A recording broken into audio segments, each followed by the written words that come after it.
অলপ মানুহে অলপ কিছুমান নেগলেচি মই কিছুমানৰ পৰা শুনিবলৈ পাওঁ মানে আচলতে মানুহে জিমত যায়নো কেলৈ জিম কৰি থকাজন বেছি ফিট হৈ আছে নে জিম নকৰাজন বেছি ফিট হৈ আছে জিমৰ কিন্তু এইটো এটা গুড এডভান্টেজ বুলিয়ে ক'ব লাগিব এজ এ টিচাৰ এণ্ড আপুনি জিম ফ্ৰীক কেনেকৈ মেনেজ কৰে সেই বস্তুটো কি বস্তু হ'ব লাগে জিম কৰিবলৈ hard work consistency and patient আচলতে এইবোৰ কিছুমান শ্ব' অফ কৰি ভাল পায় কিছুমানে চিনিয়ৰ শাখাত মানে ষ্ট্ৰং মেন অফ আছাম হ'ব লাগে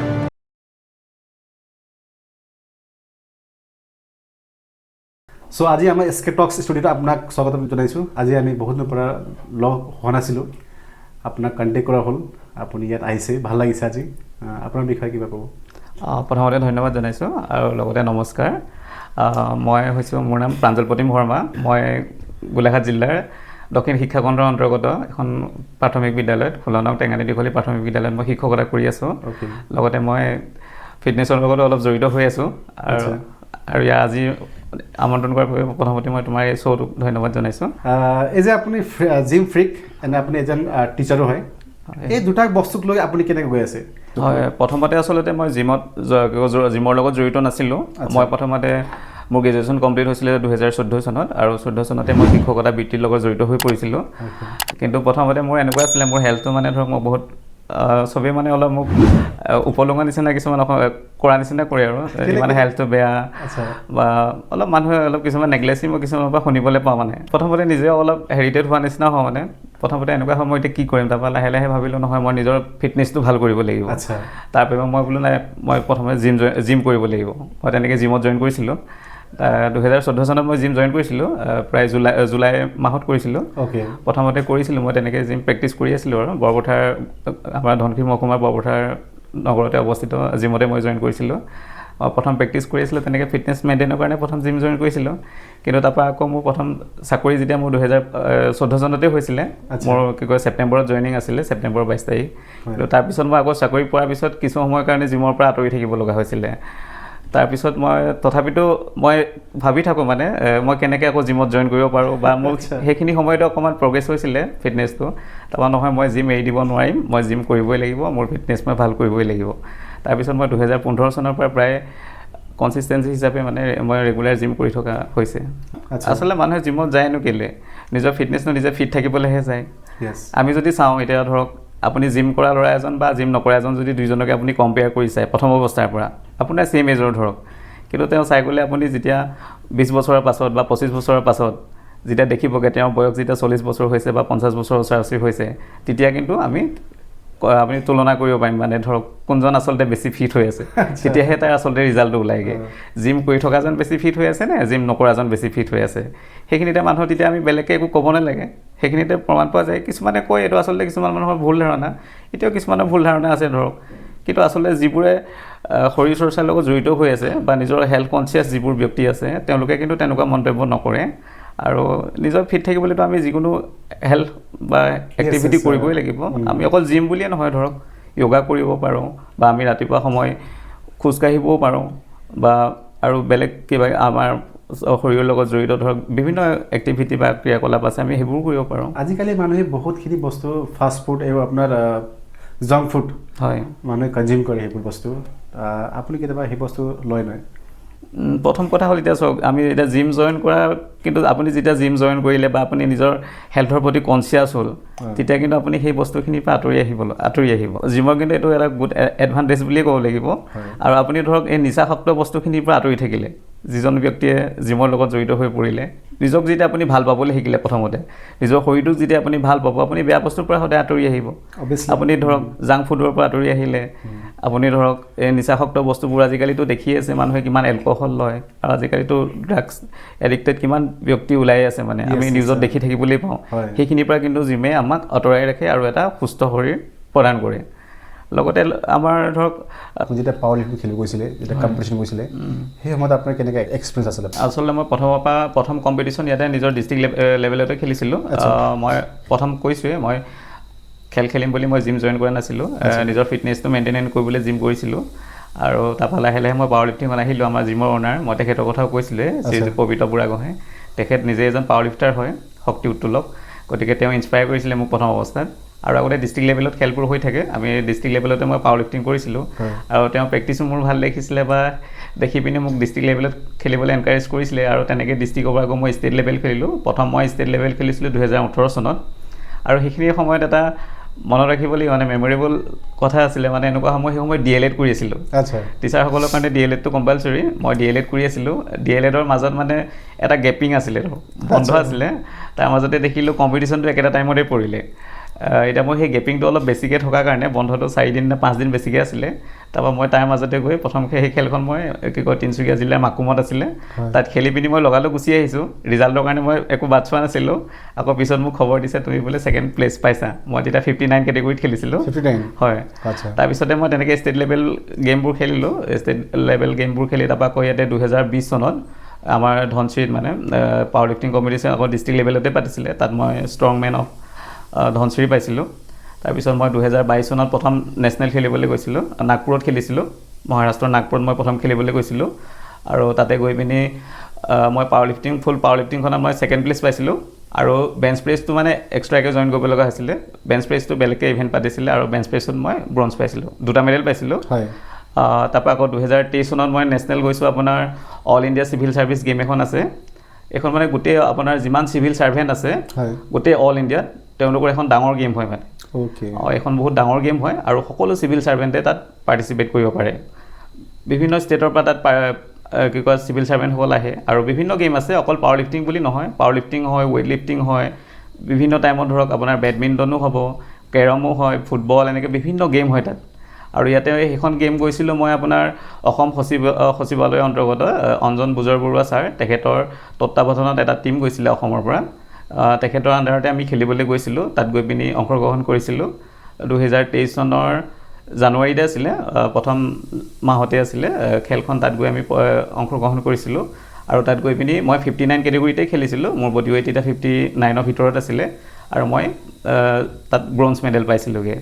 আচ্ছা তাৰপিছত আকৌ সেই একেটা বছৰতে তাৰপৰা এখন মই খেলি অহাৰ পিছত আকৌ একেটা বছৰতে ডিচেম্বৰ ফাললৈ ইয়াত আপোনাৰ all Assam power lifting competition পাতিছিলে ডিফুত আছিলে সেইখনত মই কি কয় ফাৰ্ষ্ট প্লেচ পাইছিলোঁ মানে মই তেতিয়া মোৰ ৱেইট অলপ বাঢ়ি গ'ল মই 66ত সোমাইছোঁ আৰু মোৰ বডি ৱেইট 64 মান আছিলে আৰু মই ছিনিয়ৰ শাখাত মানে ষ্ট্ৰং মেন অফ আছাম হ'বলৈ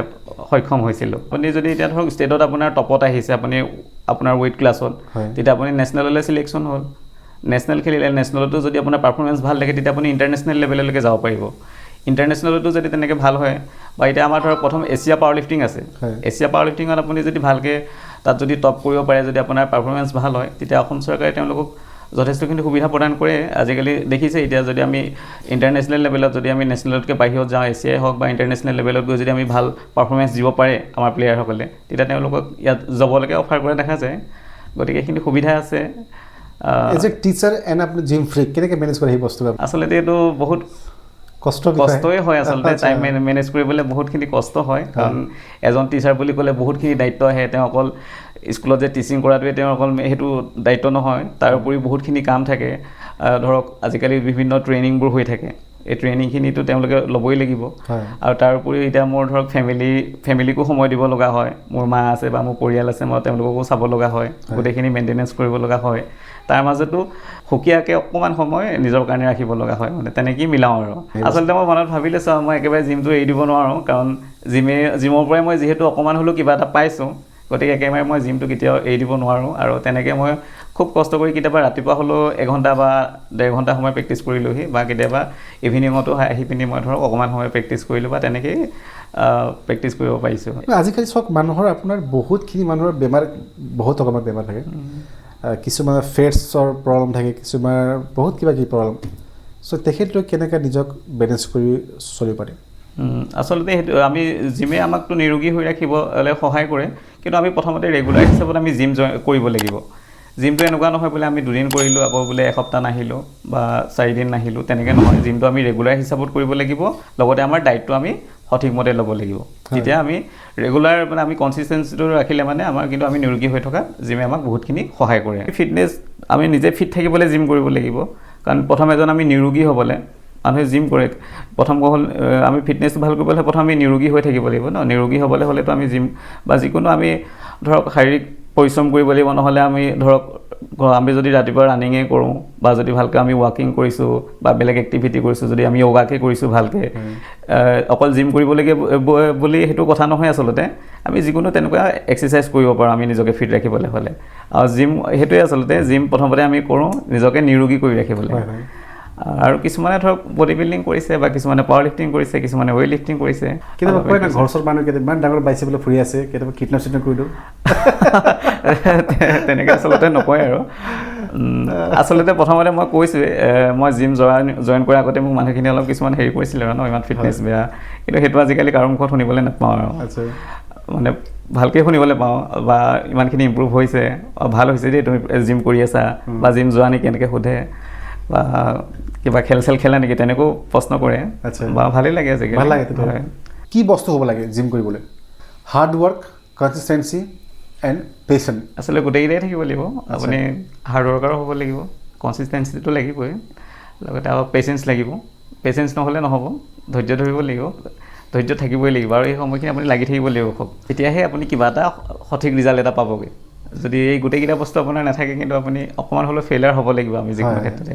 কিমান টাইম লাগিব এনে আপোনাৰ জিমটো যদি কৰে ভাল এটা ফিজিক্স এচিভমেণ্ট কৰিবলৈ কিমান সময় লাগিব এনে? আচলতে আমি ভাল ফিজিক এটা আমি খুব বহুত বেছি সময়ো নালাগে। আমি যদি ভালকৈ এক্সাৰচাইজ কৰোঁ তেতিয়া আমি নিজকে গম পামেই আচলতে জিম কৰি থাকিলে। যদি আমি ৰেগুলাৰ হিচাপত জিম কৰোঁ বা আমি ভালকৈ ডাইট লৈছোঁ, তেতিয়া আমাৰ 6 মাহতে আমি ৰিজাল্ট পাই যাম। 6 মান্থতে আমি অলপ হ'লেও ৰিজাল্ট পামেই। কিন্তু এইটো বস্তু নহয় আমি যে 6 মাহতে এটা ভাল বডি পাই যাম, সেইটোও নহয়। কিছুমানে ভাবে মই জিম কৰি আছোঁ, বোলে 6 মাহতে মোৰ বডিটো হ'বনে নাই, কিছুমান আহিয়ে সুধিবহি ধৰক, কিন্তু সেইটো নহয়। এটা ভাল বডি পাবলৈ অন্ততঃ 2 বছৰৰ সময়টো লাগিব। 2 বছৰ সময় লাগিব ভালকৈ আমি ভাল ফিজিক এটা পাবলৈ হ'লে, বা আপুনি কম্পিটিশ্যন লেভেলত যাবলৈ হ'লে হয়তো তাতকৈ কেতিয়াবা বেছি সময়ো লাগিব পাৰে। কিছুমান মানুহ আহে নহয় জিমত, তেখেতলোক 2 মাহমান হোৱাৰ পাছত বাইচেপবোৰ এনে দেখাই ফুৰে। আচলতে এইবোৰ কিছুমান শ্ব' অফ কৰি ভাল পায় কিছুমানে। এই জিম আহিয়ে ধৰক বাইচেপ মোৰ হাতকেইটাহে লাগে, কিছুমানে কয় মোৰ হাত লাগে, মোৰ হাতকেইটা ডাঙৰ হ'লে হৈ যাব আৰু, বা মোৰ পেটটো কমাই কি কয় পেটৰ কথা কিছুমান নাহে আৰু এপছলৈ নাহেই। আমি ভাল হেল্থ এটা পাবলৈ হ'লে আচলতে গোটেই আৰু আমাৰ শৰীৰৰ গোটেই শৰীৰটোৱে আমাৰ ভাল হ'ব লাগিব। আমাৰ যদি আমাৰ বাইচেপটো বৰ ডাঙৰ হ'ল ধৰক, কিন্তু পেটটো যদি ওলাই থাকে, আমাৰ টামিটো যদি ওলাই থাকে, তেতিয়া বডিটো শ্ব' থাকিব জানো? একো শ্ব' এটা নাথাকিব। কিছুমান ল'ৰা আছে তেখেতলোক আপোনাৰ এপছৰ বিষয়ত এক্সাৰচাইজ নকৰে, চ' সেইখিনি বস্তু এপছত কেতিয়া ট্ৰেইনিং কৰিব লাগিব একচুৱেলি? এপছৰ এক্সাৰচাইজ আচলতে আমি ৰেগুলাৰে কৰিব পাৰোঁ। বাকী এক্সাৰচাইজবোৰৰ লগত আমি কিন্তু এপছৰ এক্সাৰচাইজ আমি ৰেগুলাৰে কৰি যাব লাগে। এপছটো এইটো নহয় বোলে আমি সপ্তাহটোত অকল এটা দিন কৰিলোঁ এপছ, তেতিয়া আমাৰ বোলে এপছ কমি গ'ল বা আমাৰ পেক ওলাই আহিলে, সেইটো নহয়। প্ৰায়বোৰ মানুহৰ মিছকনচেপশ্যন এটা থাকে আপোনাৰ, এপছ যদি বেছি কৰোঁ তেতিয়া বডি শুকাই যাব বা বাইচেপ ট্ৰাইচেপ শুকাই যাব, চ' সেইখিনি কিমান সত্য এইবোৰ? এইটো আচলতে ভুল কনচেপ্ট হয়। এপছ কৰিলে বডি কেতিয়াও শুকাই নাযায়। আমি গোটেই বডিটোৰ লগত আমাৰ এবডমিনেল পাৰ্টটো আমি তাত গুৰুত্ব দিব লাগিব। জিম কৰিলেও প্ৰায় সংখ্যকৰ মানে আমাৰ কিন্তু টামিটো ওলাই থাকে, গুৰুত্বটো কম দিয়ে আচলতে, কিন্তু চবৰ ক্ষেত্ৰত সেইটো নহয়। কিছুমানে গোটেই হোল বডিতে আমি ফ'কাচিং কৰিব লাগিব। আপুনি কি কয় এটা ভাল ফিটনেছ কাক কয় আপুনি? ভাল ফিটনেছ এটা এক্সিভমেণ্ট কৰিবলৈ হ'লে আমি ভালকৈ ডাইট ল'ব লাগিব, আমি প্ৰেক্টিছ ৰেগুলাৰ কৰিব লাগিব। আচলতে প্ৰথম জিম আহিয়ে আৰু এইটো নহয় আৰু বোলে আমি 6 মাহতে বডি পাই যাম, সেইটো নহয়। আমি ৰেগুলাৰ হিচাপত কৰি থাকিলে, তেওঁ 6 মাহমান কৰিলে, মই কৈছোঁ 6 মাহমান কৰিলে তেওঁ এটা ৰিজাল্ট পাবলৈ আৰম্ভ কৰিবই। তেওঁ যদি বেয়া বস্তুখিনিৰ পৰা আঁতৰি আহিলে, ধৰক নিচাসক্ত বস্তুখিনিৰ পৰা যদি আঁতৰি আহিব পাৰিছে, ৰুটিন মতে তেওঁ যদি এটা ডাইট লৈছে, সঠিক সময়ত যদি ডাইট ফ'ল' কৰি আছে, তেওঁ যদি এক্সাৰচাইজ সদায় ৰেগুলাৰ কৰি আছে,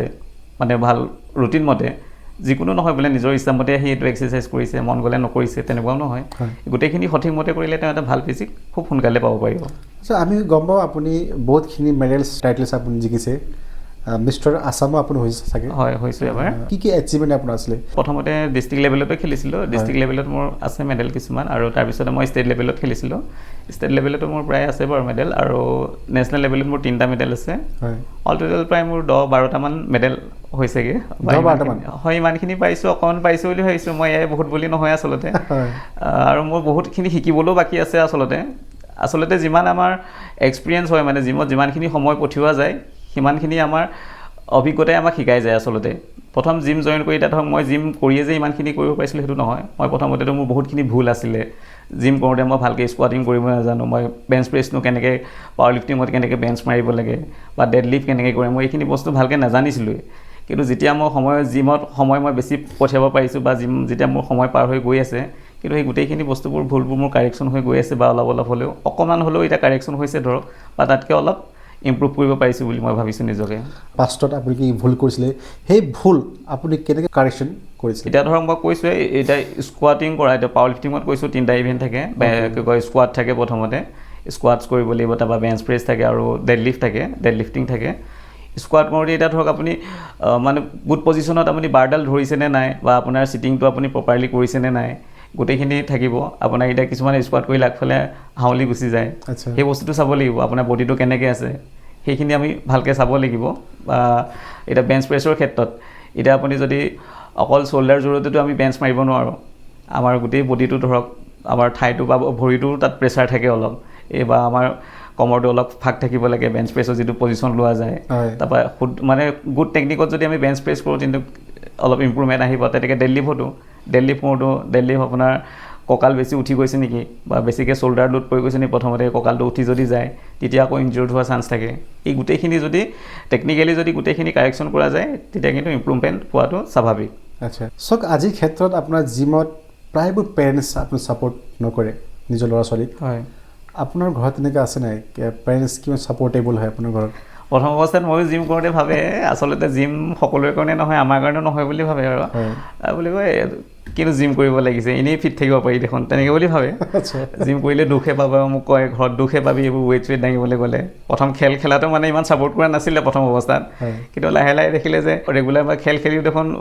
আঘাতপ্ৰাপ্ত নোহোৱাকৈও থাকিব পাৰি। কেতিয়াবা ধৰক অলপ পেইন চেইন আহিব পাৰে, এতিয়া আমি সদায় এক্সাৰচাইজ কৰিলে আপুনি যদি হেভি ৱেইট লিফ্ট কৰি আছে তেতিয়াতো আপোনাৰতো ইনজিয়ৰ হোৱা অকণমান হ'লেও চান্স থাকে, সেইখিনিতো হ'বই। আৰু কিন্তু এক্সাৰচাইজে আকৌ সেইখিনিও ভাল কৰে, এইটো এটা কথা আকৌ। আপুনি যদি এক্সাৰচাইজ কৰিলেহে ভাল হ'ব আকৌ। মই এইটো কোৱা নাই বোলে খুব বেছি যদি মেজৰ আপুনি প্ৰব্লেম পাই আছে তেতিয়া কিন্তু আমি ডাক্তৰৰ ওচৰত যাব লাগিব, ডাক্তৰৰ ওচৰত আমি পৰামৰ্শ ল'ব লাগিব। কিন্তু আমাৰ ৰেগুলাৰ যদি আমি ভালকৈ এক্সাৰচাইজ কৰিছোঁ আৰু গুড টেকনিকত তেতিয়া কিন্তু আমি ইনজিয়ৰ পৰা অলপ বাচিও থাকিব পাৰোঁ। এই কনচেপ্টটো এতিয়া অলপ হ'লেও পৰিৱৰ্তন হৈছে আচলতে। বহুত ল'ৰা ছোৱালী আহে আজিকালি, এইটো নহয় বোলে পঢ়াটো ক্ষতি কৰি জিম কৰি আছে, সেইটোও নহয়। আমি চবফালে ৰাখিব লাগিব, জিমৰ লগত আমি ভালকৈ পঢ়া শুনাও কৰি যাব লাগিব। কি কয় শিক্ষাৰ্থীসকলে তেওঁলোকে পঢ়াটোতো প্ৰথম ফ'কাচিং কৰিবই লাগিব। তাৰ মাজত প্ৰথম তেওঁলোকে আকৌ যেতিয়া যিসকলে মানে ধৰক কম্পিটিশ্যন লেভেলত আহিছে, কোনোবাই যদি বোলে বডি বিল্ডিঙত আহিছে, কোনোবাই পাৱাৰ লিফ্টিঙত আহিছে, কোনোবাই যদি ৱেইট লিফ্টিঙত আহিছে, তেওঁলোকৰ সেইমতে তেওঁলোকে প্ৰেক্টিছ কৰিব লাগিব বা তেওঁলোকৰ সেইমতে। এতিয়া ধৰক আমিতো দেখিয়ে আছোঁ ন অসমত কিমান ভাল ভাল প্লেয়াৰ আছে, এতিয়া আমাৰ কিমান ভাল ভাল বডি বিল্ডাৰ আছে আমাৰ অসমতে, ইণ্টাৰনেশ্যনেল লেভেলত কিমান টপ কৰা বডি বিল্ডাৰ আছে। আগতে আমি এতিয়া ৱেইট লিফ্টিঙত আমি দেখি আছোঁ, আৰু এতিয়া ধৰকচোন মীৰাবাই চানুৰ কথাকে আমি ক'ব পাৰোঁ। এতিয়া অলিম্পিকত গৈ পিনি দেখোন গ'ল্ড মেডেল পাবগৈ পাৰিছিলে। গতিকে আজিকালি পেৰেণ্টছে সেইখিনি বুজি পাইছে আৰু সেইকাৰণে কিছু সংখ্যক পঠাইছে আজিকালি বহুখিনি শিক্ষাৰ্থীকে ধৰক পঢ়া শুনাৰ উপৰিও বা এনেকুৱা ৱেইট লিফ্টিং হওক বা এনেকুৱাবোৰত জড়িত কৰাইছে সৰুৰ পৰাই। পঢ়া শুনা কৰাৰ উপৰিও তেনেকৈ কিন্তু সৰুৰ পৰাই এইখিনি আগবঢ়াই নিব লাগিব। এতিয়া ভাল এজন ৱেইট লিফ্টাৰ হ'বলৈ হ'লে কিন্তু সৰুৰ পৰাই প্ৰেক্টিছ কৰিব লাগিব। তেনেকৈ পাৱাৰ লিফ্টিঙৰ ক্ষেত্ৰতো সৰুৰ পৰাই যদি অলপকৈ ট্ৰাই কৰি থাকোঁ, কম্পিটিশ্যনত নাহিলেও কিন্তু আমি এটা লেভেলত কিন্তু বহুতখিনি কাৰেকশ্যন হৈ যাব। তেওঁ যিমানখিনি ধৰক আপুনি এতিয়া মই যেনিবা 22 বছৰ বয়সত জিম জইন কৰিছোঁ, কথা মই নিজৰ কথাই কৈছোঁ দেই, 21-22 বছৰ বয়সত মই জিম জইন কৰিছোঁ। মই সেই 4 বছৰ বা 3 বছৰ পিছতহে মই কম্পিটিশ্যনত নামিব পাৰিছোঁ। তেওঁ যদি ধৰক 18 বছৰ বয়সৰ পিছত জিম আহিছে তেতিয়াহ'লে তেওঁ 21-22 বছৰ বয়সত তেওঁতো নেশ্যনেললৈকে খেলিব পাৰিব। আপুনি যোনটো বয়সৰ কথা কৈছে, বিল' 18 ইয়াৰ্ছ কিছুমানে কয় দেই, কিন্তু এইবোৰ কথা বিল' 18 ইয়াৰ্ছত যদি জিম জইন কৰা হয় তেতিয়া তেখেতৰ হাইটৰ এটা প্ৰব্লেম বুলি কয়। আপুনি কি কয় সেই বিষয়ে? সেইটো আচলতে জিমে মানুহৰ হাইটটো ডাউন কৰি নাৰাখে আচলতে। এতিয়া যদি পুল আপ কৰিলেতো আপোনাৰ হাইটটো অভিয়াছলি বাঢ়িবই, এইটো আপোনাৰ হাইট নকমায়। বহুতখিনি মানুহৰ এটা মিছকনচেপশ্যন হয় বা কনচেপ্ট এটা ভাল হয়, সেইটো গম নাপাওঁ। কিন্তু বহুতে কয় যে আপুনি যদি সৰু এটা বয়সত জিম জইন কৰে আপুনি তেতিয়া আপোনাৰ হাইটত বা আপোনাৰ কিবা ফিজিকেল হেল্থত কিবা ইছ্যুছ আহিবলৈ প্ৰব্লেম তেনেকুৱা থাকে বুলি কয়। এতিয়া ধৰক একেবাৰেতো কম বয়সত আমি জিমলৈ নপঠাওঁ, আমাৰ কি কয় শিশুসকলকতো একেবাৰে কম বয়সত কোনো জিমলৈ নপঠায়। এতিয়া আপুনি যদি ৱেইট লিফ্টিঙৰ কথাত চাবলৈ যায়, এতিয়া 10-12 বছৰ হোৱাৰ পৰা তেওঁলোকে আৰম্ভ কৰি দিয়ে। কিছুমানে হয়তো কম বয়সৰ পৰাই আৰম্ভ কৰে ৱেইট লিফ্টিং, কিন্তু তেওঁ সেই 18 বছৰ বয়স কমপ্লিট হোৱাৰ পিছত বোলে ৱেইট লিফ্টিং কৰিবলৈ গ'লে তেওঁ বহুত পিছ পৰিয়ে থাকিব। এই দেখিব আপুনি এতিয়া আপুনি কিছুমান চাব এই চাব জুনিয়ৰতো সৰু ল'ৰা ছোৱালীবোৰৰ কিছুমান গেম পাতে, মানে নেশ্যনেল লেভেলত ৱেইট লিফ্টিঙৰ গেম কিছুমানো হয়। সেইখিনি দেখোন সৰু ল'ৰা ছোৱালী তেওঁলোকে কম্পিটিশ্যন কৰি আছে, গতিকে তাত তেনেকুৱা কোনো কথা আহিব নোৱাৰে বুলি ভাবোঁ। ধন্যবাদ, আপুনি বহুতখিনি বস্তু আপোনাৰ শিকাইছে আমাৰ দৰ্শকক, আপুনি বহুতখিনি বস্তু ক'লে। ঠিক আছে, ধন্যবাদ। আজি অনুষ্ঠানটো কৰি আহিলে ভালেই লাগিলে, তোমালৈও বহুত ধন্যবাদ থাকিলে। কেনেকৈ লাগিছে আজি আমাৰ এই অনুষ্ঠানত আহি কেনেকৈ আপোনাৰ এক্সপিৰিয়েঞ্চ কেনেকৈ বহুত ভাল লাগিলে মোৰ নিজৰ কথাখিনি ক'বলৈ এটা মই ইয়াত প্লেটফৰ্ম পালোঁ আচলতে ভাল লাগিলে বহুতখিনি মই কোনো পডকাষ্টত আজিলৈকে অহা নাছিলোঁ এইটোৱে মোৰ প্ৰথম আছিলে আৰু এইটোৱে মোৰ প্ৰথম অভিজ্ঞতা বুলিয়ে ক'ব লাগিব থেংক ইউ ছ' মাছ আপোনাৰ যিখিনি এক্সপিৰিয়েঞ্চ আপুনি শ্বেয়াৰ কৰিছে আমাক সেইখিনি গোটেইখিনি বস্তুৱে আমাৰ দৰ্শকে যদি চাই সেইখিনি বস্তু বহুতখিনি বস্তু গম পাব জিমৰ ৰিলেটেড কেনেকৈ সিহঁতি ডায়েট কৰিব লাগিব কেনেকৈ জিমটো কৰিব লাগিব আৰু কেনেকৈ ইঞ্জুৰি পৰা তেখেতলোক বাচি থাকিব লাগিব চ' আপুনি ক'লে সেইখিনি বস্তুক আপোনাক বহুত বহুত ধন্যবাদ আপুনি ইয়াত আহিছে আজি আমাৰ SK টক্সলৈ পাছত যদি ভিডিঅ'য়ে যদি আমাক দৰ্শকে যদি ভাল পায় আৰু আমি তেনেকৈ বহিম আৰু এনেকৈ যদি ভিডিঅ' যদি ভাল পায় তেখেতলোকে আৰু বহলাই আমি কথাবোৰ পাতিম চ' থেংক ইউ ছ' মাছ